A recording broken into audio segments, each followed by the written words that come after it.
everybody. Hello. Hello, everyone.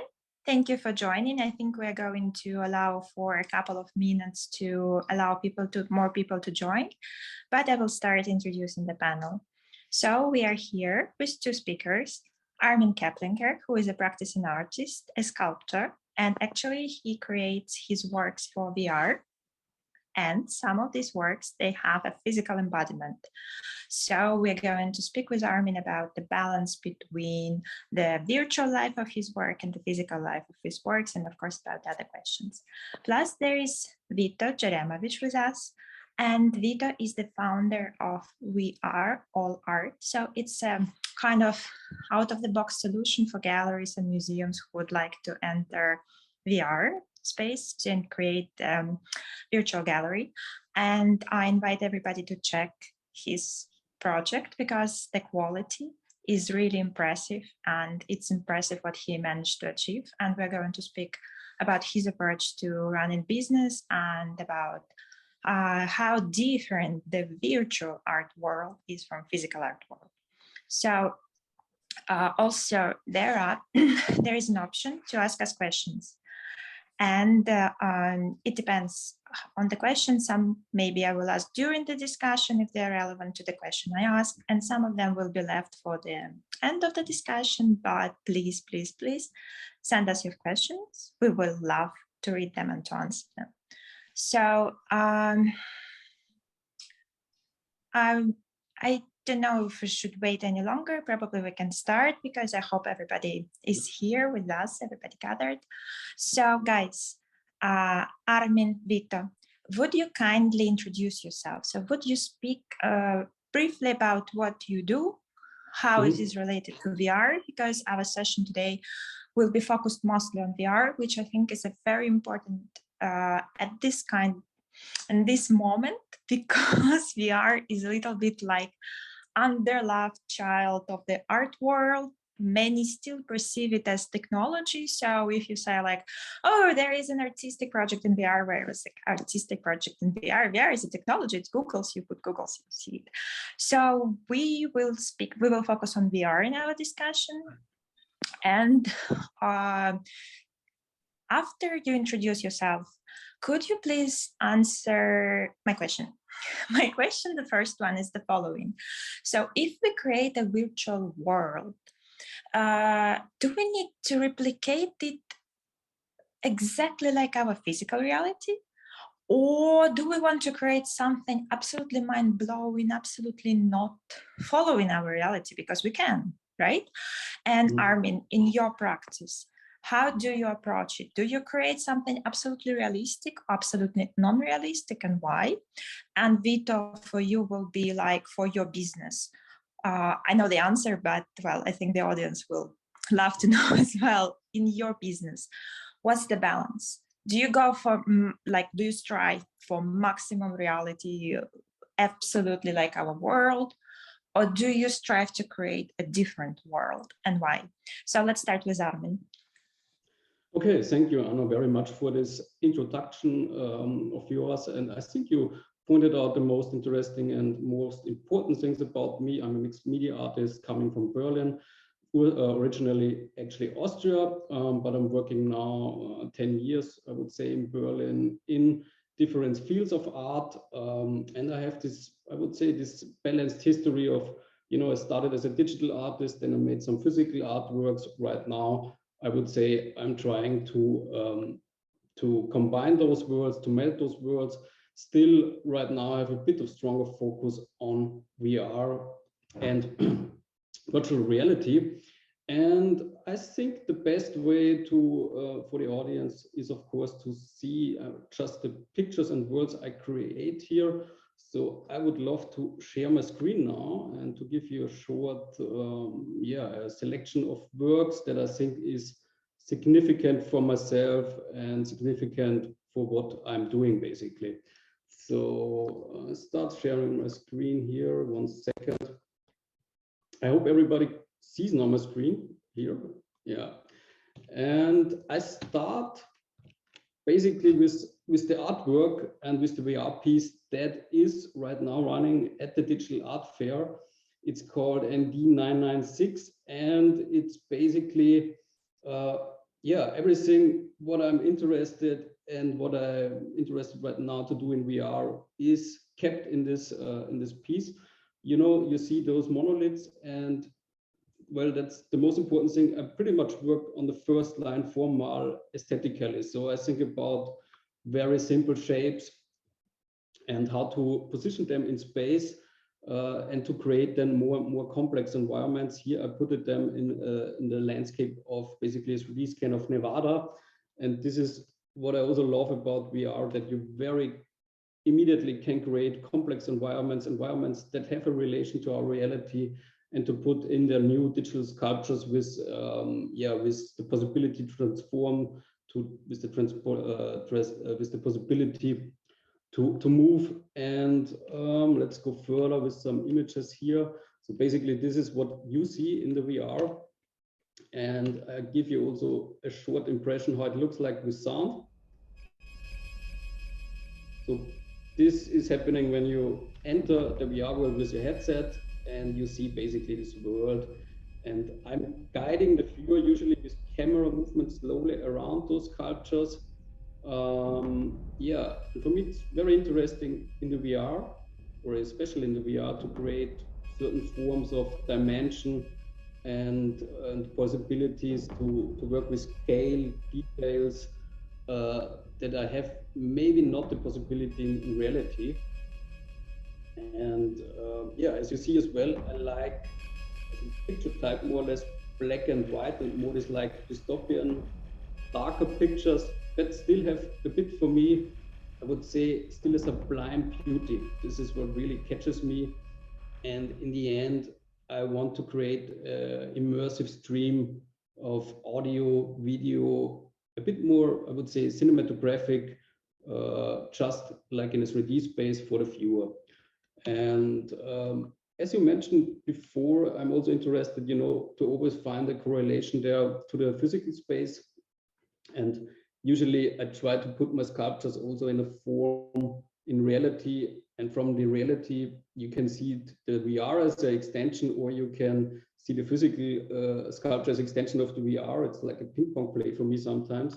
So this would be basically the presentation of the VR headset and the sculpture you put on your headset, and then you see what you have seen here in the video. And to go a bit more back to my first sculptures, this was very much the blueprint for a lot of sculptures I'm right now working, and it's a topic that really interests me, to build my sculptures out of these thin needles, I call them, that are in the virtual space more or less. They have the material quality of glass. So basically, I'm also very interested in how, you know, what kind of materials you can shape in the digital world, and that it feels still like maybe something that you have seen in reality. And here, the sculptures tend to bend between, you know, like forms of stability, instability. And when the mover gets around those shapes, there are always like very complex new forms arising. So for me, simple shapes are interesting, but also the negative complex spaces that exist in this sculpture are very much in my focus. And I also have a small video here, how it looks like in movement. So yeah, usually I tend to create more the slow movements, and all my works are around like 3 or 5 minutes, which seems for me like a good moment to get into this world. But here I get further, and there's a bit more like the approach to get realistic architectural spaces, and I love also to explore, you know, or to create worlds with this kind of approach of realism, but with those kinds of moments that you can't achieve in reality. So also these sculptures that are more like classical Madonnas transform slowly to abstract sculptures.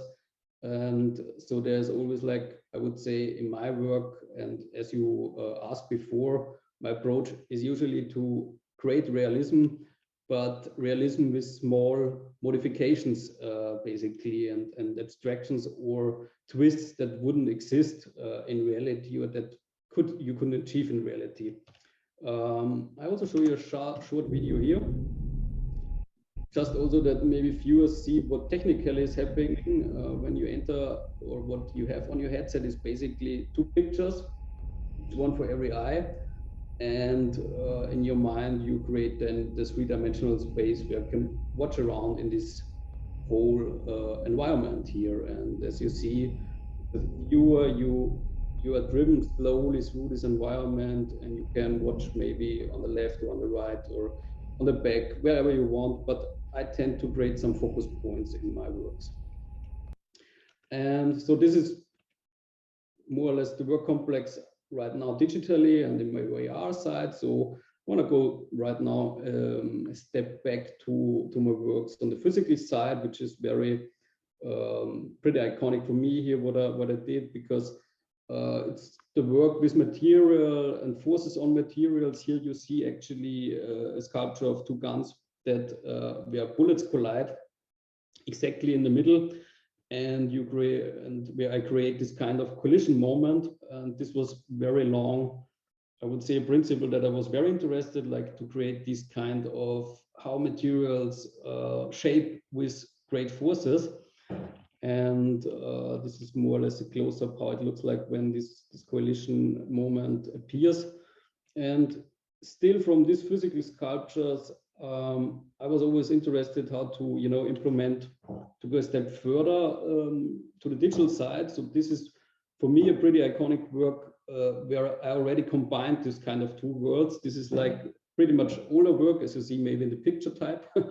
But it's still interesting to me, because what you see here is like 2 glass plates colliding. But on the first glance, it looks like that everything here is reality based, but in the end, like just the left plate is shooted in reality. The right plate is basically animated, digital or simulated.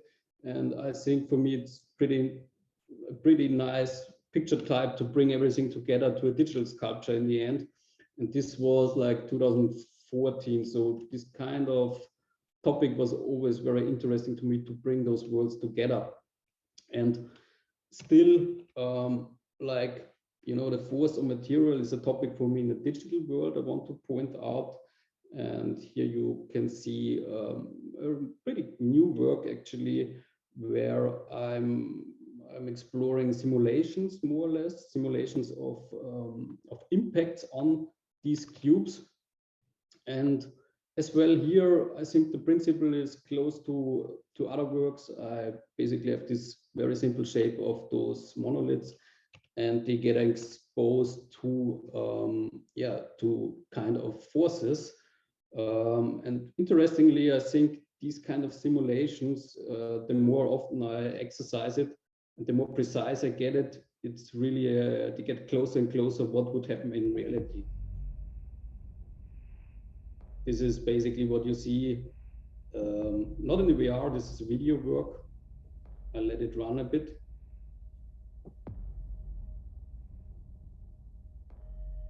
But here as well, very slow transformations, slow camera movement, and still the approach to create some realism with architecture.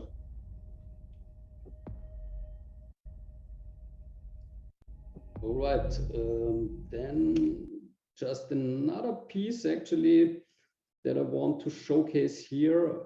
This is basically also a VR work, and it's something that I'm also very interested, as I said before, like the play with dimensions actually. And VR offers a really great place for me to play with dimensions. So this is basically what you see here is the shape of the moon. Imagine the moon as a sphere, and then in VR I slice just a ring out of it and use a viewer standing here on the bottom of this ring, and this ring slowly turns around you. It's a very simple concept, but if you're standing in there in the VR and you watch above or around you, you see this moon surface slowly transforming around you, and you can really imagine, at least if you imagine like, okay, this is like 3,000 kilometers, you get a new feeling of space that for me, that's very interesting, that you can achieve these moments in VR. So that's pretty much an overview of my works. I just want to right now give you just a bit more impressions, not the final art piece, but just to give you also a glimpse of how I work. Usually I start with the simple shapes and create them in an architecture, then maybe I create an environment around it, doing movements around it. And if I think, okay, this has something to tell to me, then I pretty much create a VR environment. And what you see right now is more like studies of new works that are maybe upcoming as video or as VR work. I can imagine really to do a VR piece out of this landscape and or around this sculpture. So I'm collecting more or less always ideas, and after a while I think, okay, this picture has something to offer for me, and then I create a new digital piece. Or on the other hand, even like if I think to myself, maybe this piece or this sculpture would be more interesting to see in a physical space, then I think, okay, how can I approach this? But right now, I have the feeling that VR is for me the right medium to explore those kind of visions that I have. So yes, that was a short introduction and overview about some most important works from my side. Should I already answer a bit, go into the question that you answered about realism and abstraction, or should we go further? No, can you please answer my question and then Vito can continue? Thank you. Okay, I already pointed it out a bit in the presentation. I'm more or less really interested in creating realism. I think also that VR on the first line has this great possibility, you know, with the possibility to create a 3D space perfectly. It has this potential to create realism, and so right now I'm trying to use this potential to create worlds with this kind of approach. Still, I'm using, like as I said before, like these possibilities to play around with physics and to modificate this kind of realism that I create in the VR. And I think right now we are on the stage, or I'm at the stage where I still seek realism out there in my pictures. I can still imagine, like in 2 years or in 3 years, when I, you know, when I'm so close to reality or something like this, that I'm that I think, okay, it's point to start or it's time to get over with this, and I would go into the field of abstraction. I can mention to do this, but still, you know, to work with abstraction in a VR space is a bit like, right now feels a bit more like brainwashing, and like like if you imagine, like, okay, having like shutters of light, or when you don't work with the 3D space, it's not so I have the feeling it's not the right approach right now for this medium. Right now for me it's the right approach to create realistic worlds and environments. So that's so far my answer to the question. Thank you very much, Armin.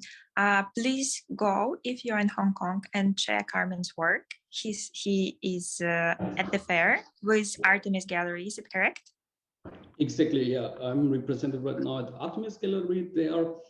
And yeah, right now at the art fair, you should just put on the head glasses, the Oculus ones, and you will see, yeah, the worlds that I have showcased here.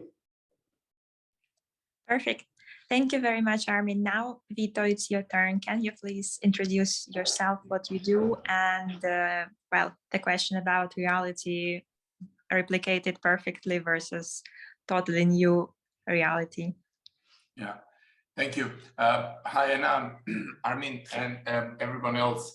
So my name is Vitomir Jevremovic, but you can call me Vito. It's shorter, easier to remember. So I'm the founder and CEO of actually a bunch of connected entities or companies.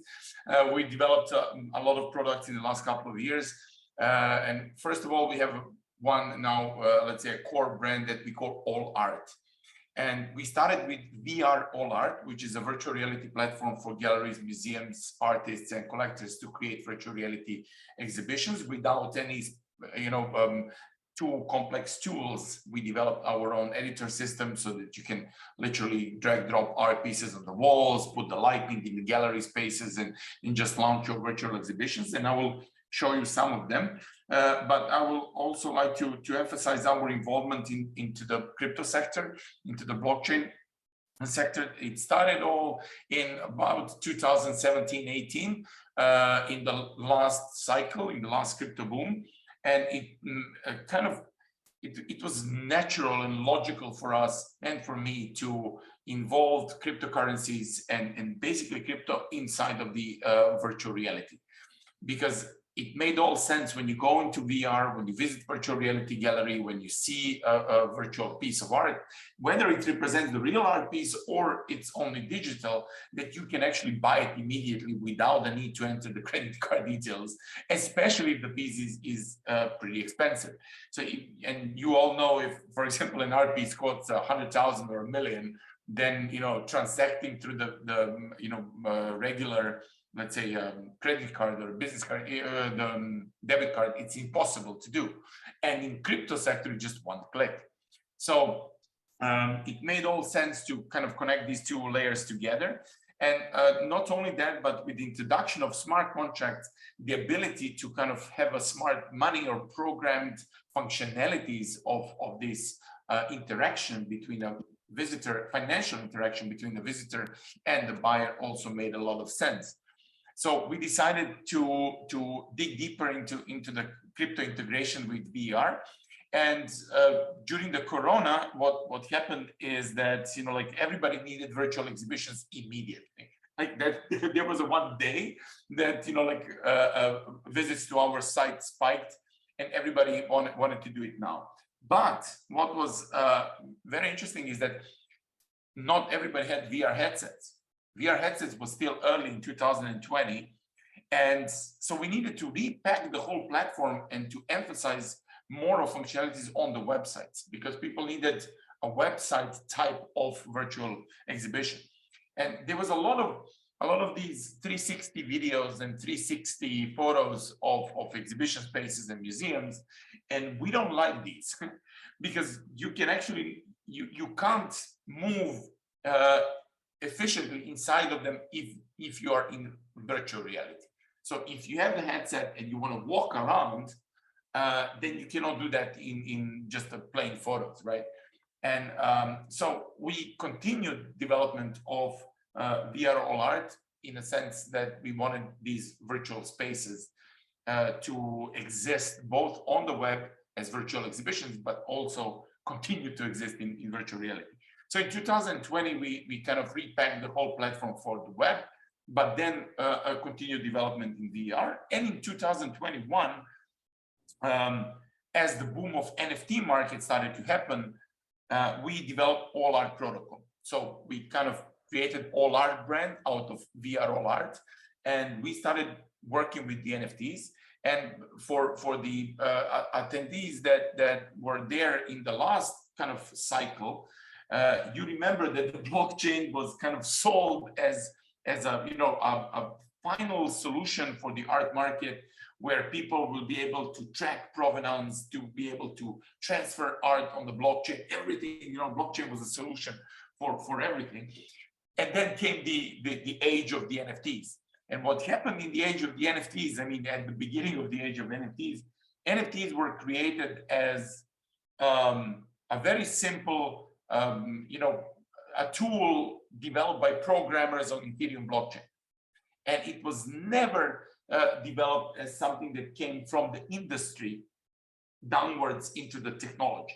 So it was created from the technology and then tried to be applied to different industries without much of a success, because, as you know, and most of you probably don't know, that NFTs are actually just a metadata, small JSON file that is stored somewhere in a centralized or decentralized storage with a token that represents the ownership of this, you know, metadata. So the NFT movement was, at the end, it started as a cool thing, like, I can represent digital ownership of an asset on the blockchain, that's cool, but everything else was a mess, and it still is. And then, you know, like a lot of traders and what is popularly named degens came into the space. And you cannot imagine, these guys are sometimes like, or girls are sometimes 16 to 18 years old. 16 to 18 years old, and they are trading these NFTs almost like, you know, when we were kids, we were trading these stickers, Panini stickers. So they're trading them for hundreds of thousands of dollars. And now that they kind of pushed out the art market from the NFT industry as it started, like the art kind of made this NFT craze happen, especially people and artists that sold cool art pieces at the beginning of the boom. So anyway, long story short, in 2021, we decided that we want to develop things on Solana blockchain because of the tech stack that was really cool. And we opened up the first open NFT marketplace on Solana chain that's called SolSea. At the same time, we continue development of VRL art, and now we're going to merge these into All Art brand. But that's another story. I want to just quickly show you, as Anna was saying that she was the quality of the work that we are doing and the type of virtual exhibitions that we are doing, and integration, especially with the NFT market, is something that we are proud of. And I can show you. So this is SolSea, and we also have creator tools on SolSea. So if you're a creator and you want to create NFTs, you can actually do that on SolSea. And we think that creators need to have these kind of tools. So when we do virtual exhibitions on VRL art, we can now integrate them directly into SolSea, and they, in the web version, they look like this. So literally you can walk through the exhibition, and our exhibition editor and our curators are now helping artists and galleries create these exhibitions.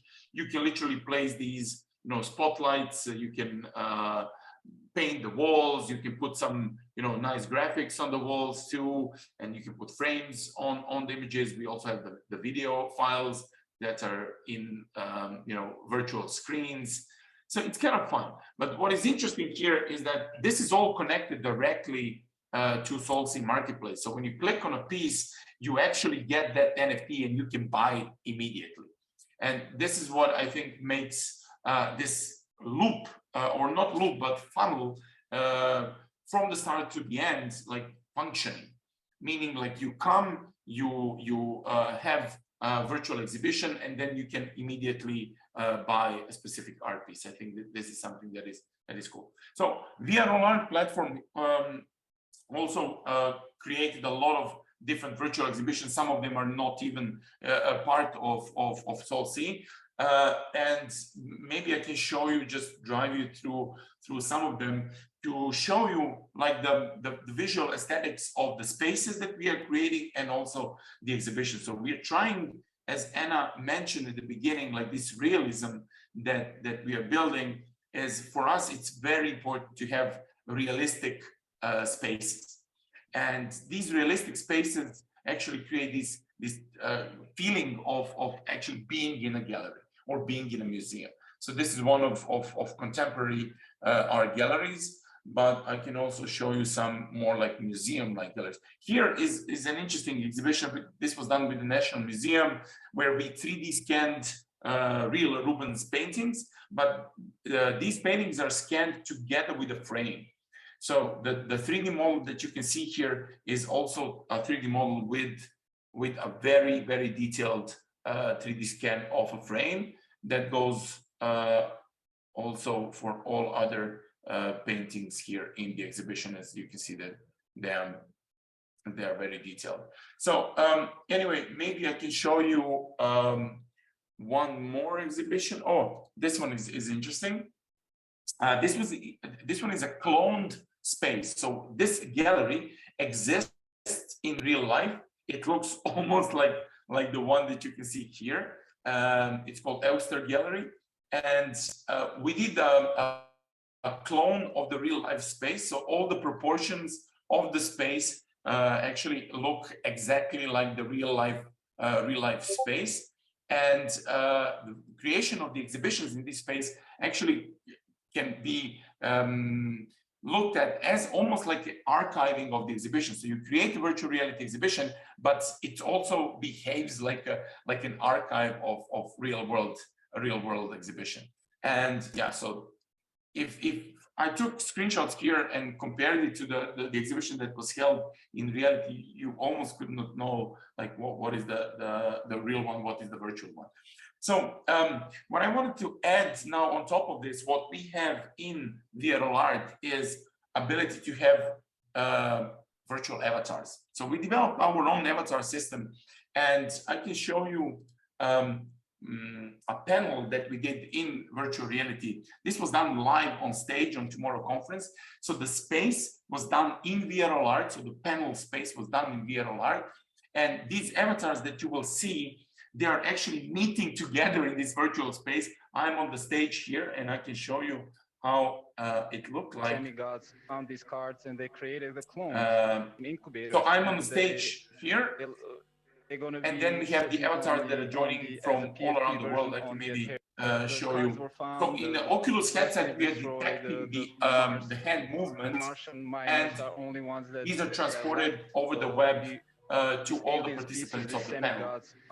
And what is cool here is that this avatar system that we developed for ourselves is based on the avatars that look not completely realistic and not completely cartoonish. So we found that this level of realism, we should not hit the full realism of avatars, even though the realism of space is. But when you meet someone as an avatar in virtual reality, it's important that it's not too cartoonish, but it's also important for that avatar to be not too realistic. From one metaverse to another and metaverse. you can see how it goes. People value digital assets in a whole other way, and something that is with digital at least is that so this is the space that we developed for the panel. So maybe I can stop the video and stop the screen share, go back to a full screen. So anyway, the journey for us actually just started, in the sense that finally VR penetration is high enough that we can say, okay, the strategy to do the VR in a proper way is right now, today, like happening all around the world. And with the avatar system that people are able to meet together in the galleries, I think this is a next level of play, because now it really doesn't matter whether you're in London, New York, you know, Europe or Japan, we can all meet together in a gallery. Artists can be there to give you a guided tour, curator can be there, galleries can be there, public can be there for the events. And what we are doing now together with the Digital Art Fair Asia is, for the first time, we are doing a completely virtual fair that is kind of the fairs that you visit in real life. And only yesterday I saw the first preview of all the booths together, and I can say that I am stunned.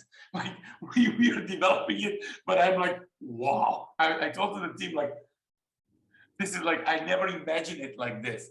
And I'm so happy to invite everybody to visit this virtual fair once it opens up, hopefully tomorrow. And then what I wanted to add here, and maybe kind of go back to Anna's original question, is like, should these spaces look realistic or not? I think yes, for the time being, especially now, because what we found out in building virtual reality applications, especially in the art sector for the last 3 or 4 years actively, is that once people put the VR headset on and they go into the space that looks surreal to them, like, you know, a representation of a gallery or a museum or a, you know, even an open space, if it resembles reality for them, they stop worrying about the space and they focus on art. And this is what we want. We don't want them to look at the space and say, oh, you know, like, this doesn't look too real, or, you know, this is cartoonish, or this is, you know, hyper real or something, and then lose the focus of the art piece itself. So we want them to feel comfortable in virtual reality, so that the impression of the art is something that is, like for them important. Maybe these things will change in the future, but what we found out is that, let's say, photorealism, like the galleries, they need to look like real galleries. Shading of the light, like the textures on the walls, like all the reflections in the space, it needs to look as real as possible so that people can relax inside VR and forget about that they're in virtual reality and just go and enjoy the space. And on top of that, I would add that it doesn't go, the avatars, no. For the avatars, it makes much more sense for them to be, let's say, half realistic, or maybe, like stylized, because sometimes you don't want to be yourself inside virtual reality. And that also NFT sector shown us a lot about these things, because people started putting, monkey images as their profile pictures as NFTs, and they're very proud of it. So I believe that identity transformation in virtual reality will happen through avatars and you becoming someone else, hiding your identity, and then, but the art, it needs to be really, the space needs to be realistic, and the focus should be on art. So, Anna, floor is yours.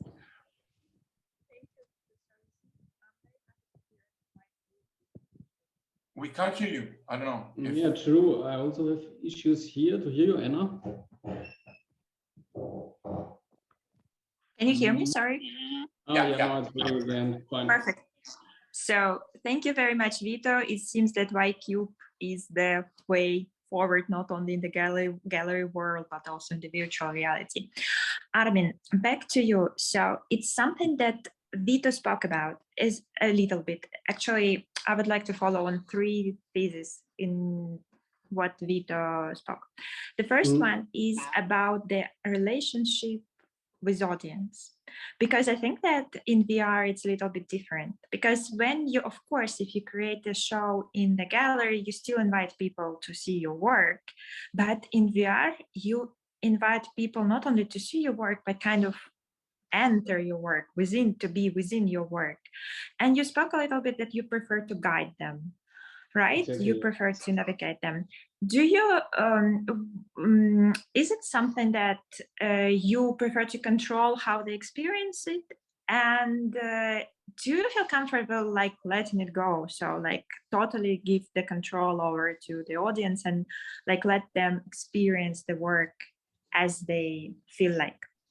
No, I truly feel a bit more here like as a director, really truly as a director also from cinemas. I try to create the experience, and I try to navigate them to certain points they should watch. I think basically the VR with this view of 360 degrees has so much freedom on this line. So I want to control this amazing freedom basically, so that people don't do, they lose track what they should see, because I really try to prepare as kind of dramatic curve in my works. I really want to get in. You have the soundtrack, you should get on this sculpture, should see this detail. Of course, I'm happy when somebody turns like 180 degrees, but it's not the view that I was meant in my inner vision that they should see actually. So for me, this is basically, or I would say I construct all the experiences a bit like I want to see it, and I hopefully when I get like the most intense feeling out of these viewpoints, about of this close distance to the sculpture, I hope that for the audience this happens as well. I mean, I really don't want to control every step the audience should do, but I think I'm much more interested to prepare this road a bit more than to give them full, like also like the possibility of interaction. I was never really interested in the concept of interaction with VR so much right now, because I always had the feeling that it gets too much like a short, playful experience, which is maybe nice for the audience, but also very soon forgotten. I want to really create strong immersive moments, and therefore I think a certain level of navigation and control is necessary to some point. So yeah, but that's my approach. I guess like interaction or something like this, I see a bit more like at I would say at game design or something like this. My approach is you really a bit more simple and a bit more like creating an audiovisual experience, basically. And yeah, so that's basically my answer here. Thank you. Then I have another question. So if I remember correctly, so first of all, I know that right now you're working with VR and with video. So sometimes you, as you say, you like to be a director and create videos. But if I remember correct, for 3 years, you were kind of back to traditional art. And I'm very curious why. So was it just something that felt organic at this moment of your career? Or was it probably something that you felt would give you more visibility? I will explain why I asked this question, because I heard so many people, digital artists, felt at a certain point of their careers that they kind of have the recognition for digital works. And if they want to have exhibition in the galleries, representation, and they want art critics to come and write about their work, they have to go back to some physical works, even though it was not organic to them. So did you ever felt that probably, I don't want to put words in your mouth, but probably have you ever felt that, okay, maybe if I will be more physical, it will help my career, or it will help me to get some visibility? Actually, to keep it short, actually not. Of course, it was an effect that happened, but in the end, you know, on the first line and on the first mission I have, I want to create the art that I want to see out there, and I don't want to see I don't want to think too strategical about things would happen, or if I do this or that. I really think art should be, you know, authentic, what you want to do, and then you do it. And for me, it was more like a logic consequence of what I did in my traditional art. I did like these physical sculptures, and I arrived at a certain scale there, like I built also bigger sculptures.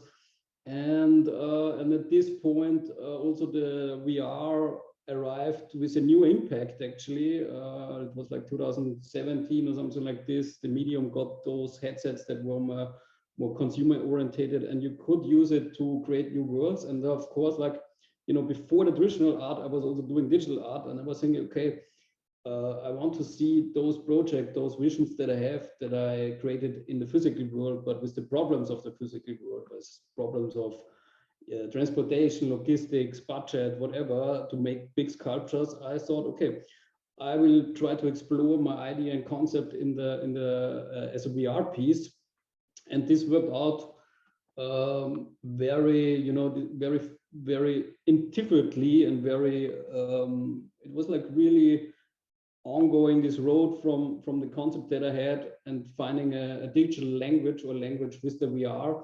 And it was really great, you know, this is what I still think it's amazing, that if whatever vision you have in your mindset, you can, or at least I think I can build it up very fastly and very close to my inner vision as a new reality in the VR. And I don't have to go all these long process of building it up as a sculpture in reality. That was the main reason to go, you know, to focus on this medium. But actually, when this kind of reset came with the VR, certainly I saw that there was slowly more galleries and also exhibitions happening with digital art. And of course, then I used it as a platform, but it was not the first reason to do it. I think art should be always more or less free from these ideas, or at least I try to stay free from this career thinking so much. I really want to see first the art pieces that I want to create, actually. Yeah. And the last question to you and to Vito, to both of you. Oh, by the way, guys, I see that some people joined the discussion welcome. Thank you very much. You can ask the questions. So if you have any questions to Vito or to Armin, please do. I will read them at the end of the discussion.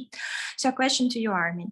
What is your view on scarcity versus eternity? Because in the art world, we are like operating usually by the notion of scarcity, right? But if the work is digital, if the work is a video in video format or in VR format, it can live forever. You can, what actually Vito just said, he said that this exhibition is like an archive of an exhibition.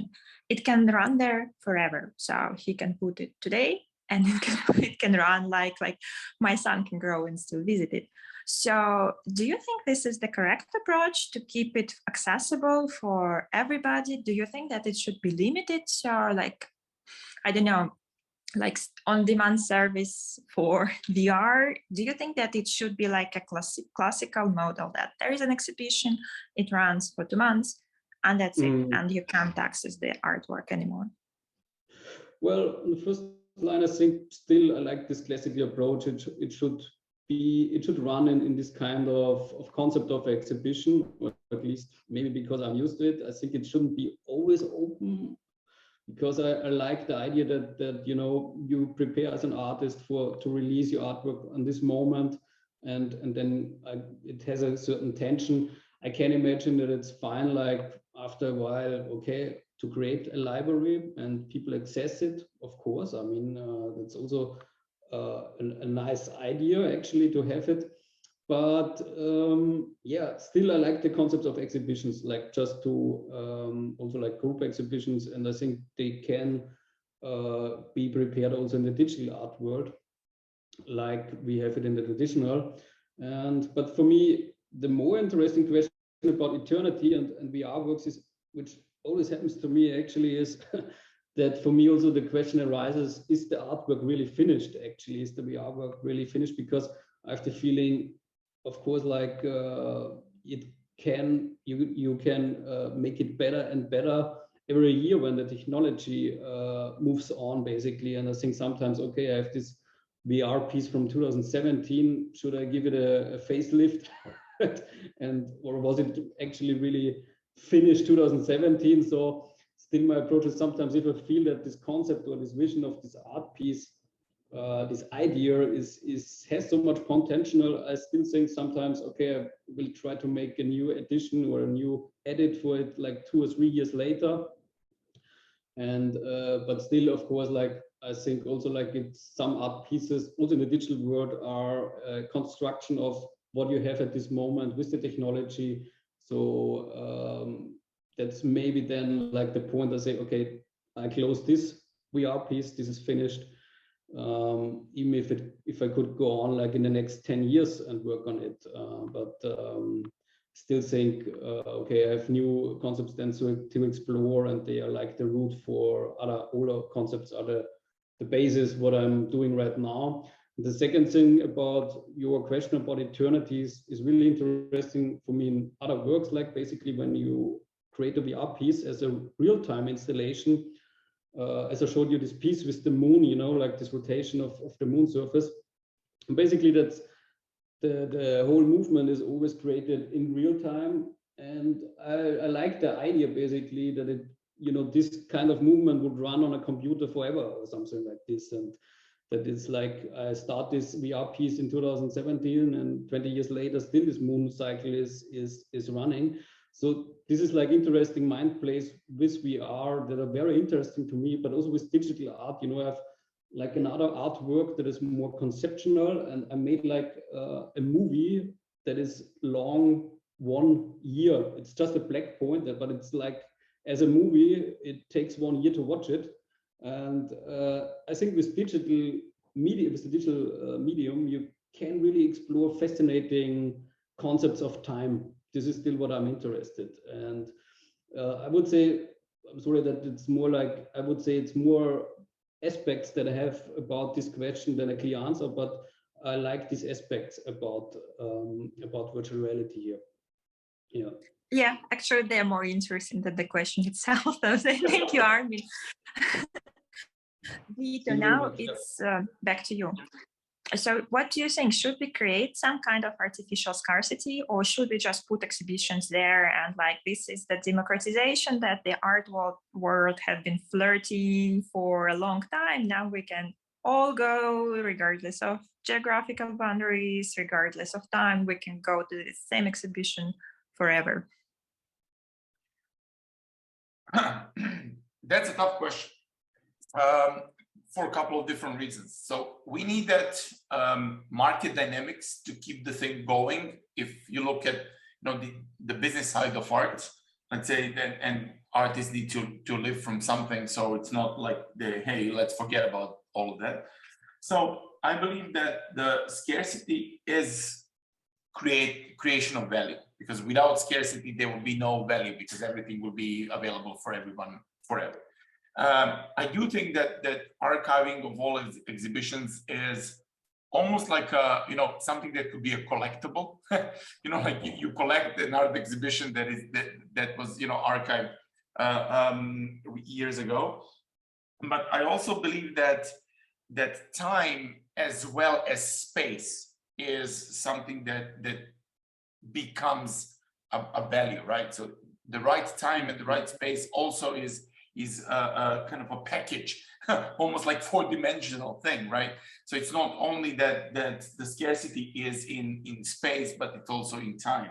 So when you think about this, the scarcity aspect of the whole art market, I believe that the scarcity actually created the art market, because if we were able to copy everything and then just have units that are just spread out in the space without, there will be no way to put the value on something. So I believe that artificial scarcity is a nice play. Like we should not look at it as hey, we need to do this because otherwise we will fail. No, it's a really nice play, because if you create artificial scarcity, then you are playing with what is valuable, what is not valuable, how to create this scarcity so it hits the sweet spot of demand and supply. Not only demand in the sense of goods, but also demand in the sense of time. As I mentioned, I believe that virtual reality experiences will be centered around events. Because once you become a part of an event in virtual reality, then you feel the reason why virtual reality also needs to exist in the social space. Because, I mean, just one example is when you go to a website, for example, a gallery website, okay, in the art world, or a museum website, you actually don't know at that very moment in time how many people are also on that virtual exhibition, or a website. A regular website, homepage of a website. If there is 100 people with the same interest as you going into the same website at the same time, can you imagine what would happen in these social interactions between the visitors of a simple website? So you put out a newsletter and you say, here's an invitation for a new exhibition, and people land on your website and no one knows that other people are also there. But in virtual reality, in the event spaces, in virtual reality, these people will actually be in the same space.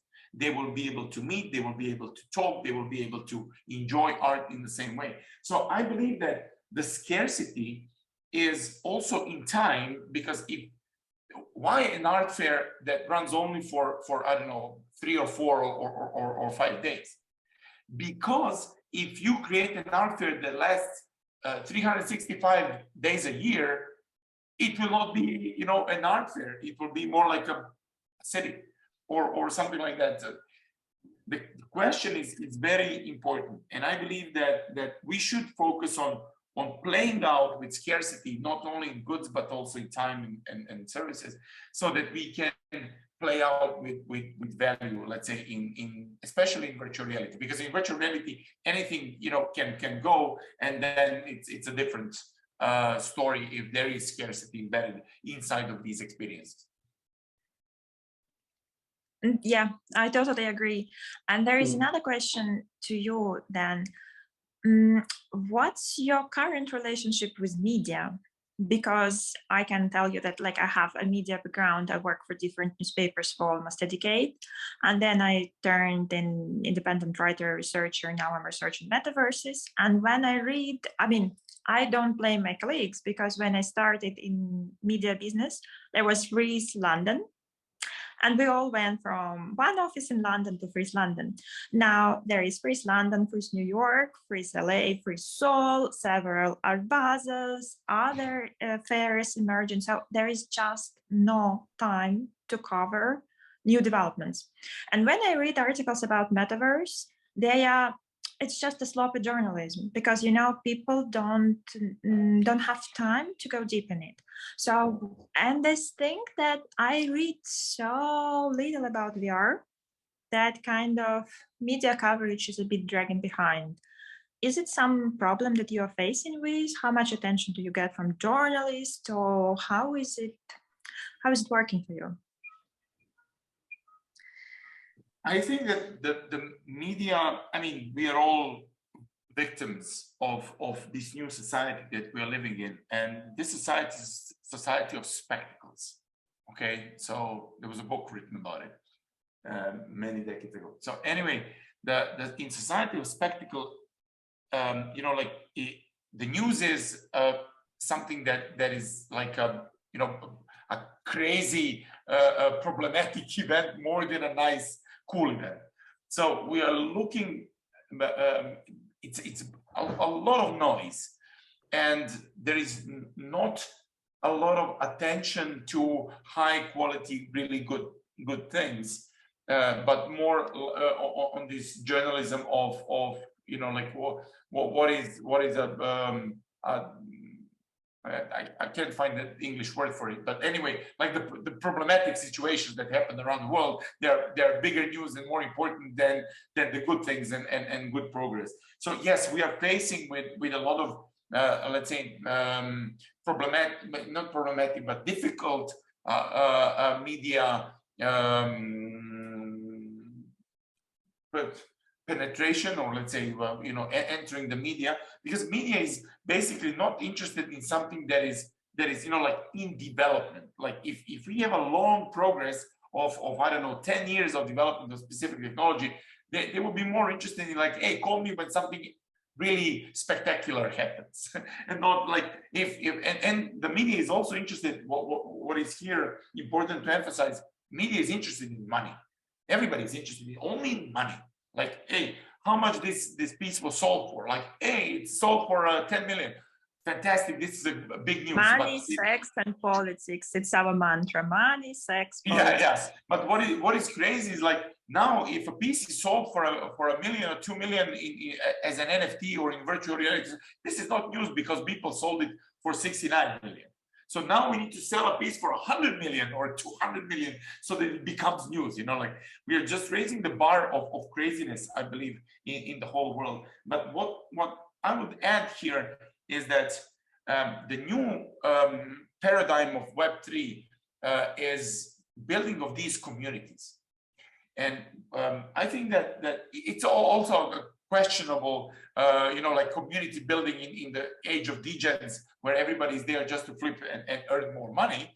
But I truly believe that gathering, groups of people that have common values and common value system and common interests in these, maybe they will be under the of course, bell, like a glass bell, disconnected from the rest of the world. But maybe we need these societies of people that are interested in the same things, so they can operate between themselves in a proper way.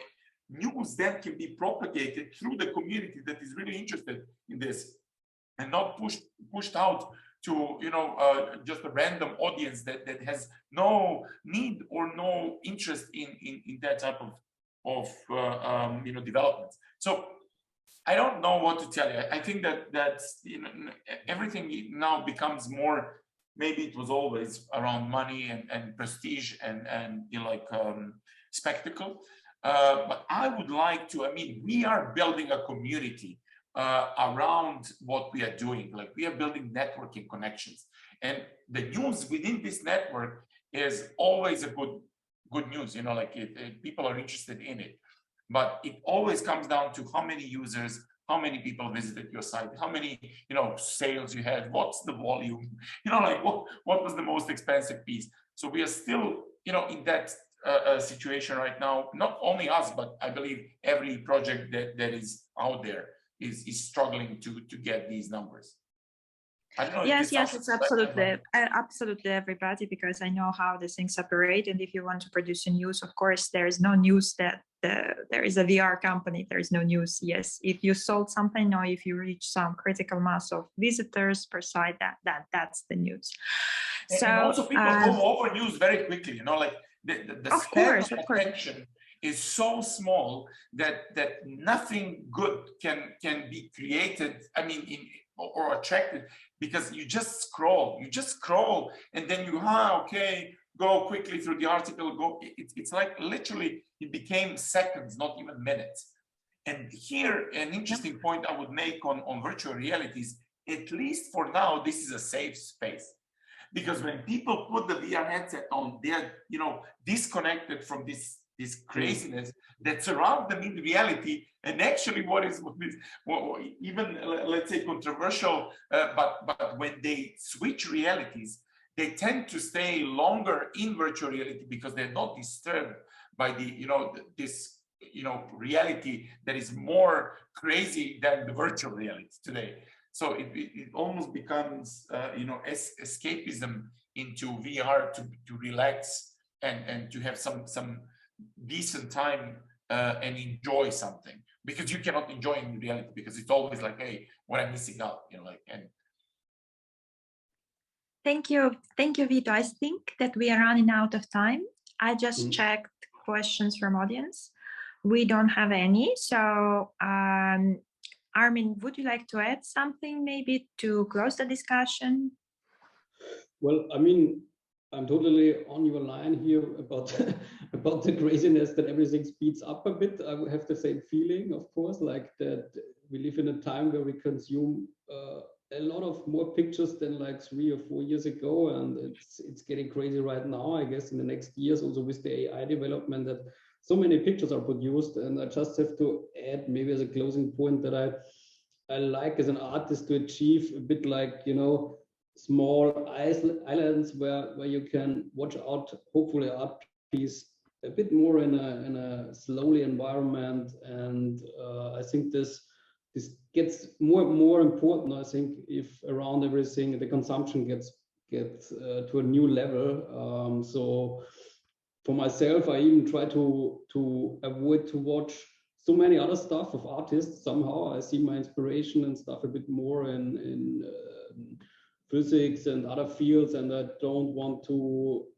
you know, consume too much other stuff. And I think this is very important for me in the next years, like to concentrate really on core ideas and to do not be distracted so much from what is happening around you. Basically, that would be maybe a good closing point for me that I recommend to everybody. Perfect. Thank you very much. Thank you very much, everybody, for joining us today and for listening. Again, Armin's work is at the fair at Artemis Gallery, so please do and check if you're at the fair. Vito told that that Digitalized Asia Fair is opening tomorrow. Is it correct? Right? Yes. Yep. Please do check. So please do check Vito's work, because as I told you, what he's doing is really impressive. And if even he's impressed, that I think that it's going to be a mind-blowing experience. Again, Vito, Armin, thank you so much for being with me here for 1 hour. Guys, thank you so much for listening. And everybody have a lovely day. Yeah. Thank you very much. Thank you very much. Bye-bye. Thank you. Bye.